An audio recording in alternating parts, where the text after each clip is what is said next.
அவர் உயிருக்கு ஏதாவது ஒன்று ஆச்சுன்னா விளைவுகள் பெருசாக இருக்கும் அப்படின்னு பிரிட்டிஷ் கவர்மெண்ட்டுக்கு ஏற்கனவே தெரியும்.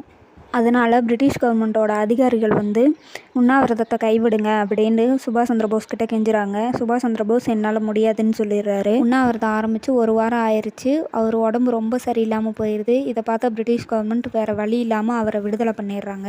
ஆனால் அவரை 24 மணி நேரமும் கண்காணிக்க அவர் வீட்டை சுற்றி மப்டியில் போலீஸ் போட்டுடுறாங்க. அவர் எப்படியாவது இந்தியாவை விட்டு வெளியே போகணுன்னு முடிவு பண்ணுறாரு. அதுக்கு அவங்க ஃப்ரெண்ட்ஸும் நாங்கள் உதவி பண்ணுறோம் அப்படின்னு சொல்லி வாக்கு கொடுக்குறாங்க. அதுக்கப்புறம் முஸ்லீம் மாதிரி வேஷம் போட்டு பாகிஸ்தான் போகிறாரு. அங்கேருந்து ஆப்கானிஸ்தான் போகிறாரு. ஆப்கானிஸ்தான்லேருந்து இத்தாலி போகிறதுக்காக இத்தாலி கவர்மெண்ட்கிட்ட பர்மிஷன் வாங்குறாரு. இவர் இத்தாலி கிளம்பிட்டு இருக்கிறப்போ ஹிட்லர் ஜெர்மனிக்கு வந்துட்டு போங்கன்றாரு. இவரும் ஜெர்மனி போகிறாரு.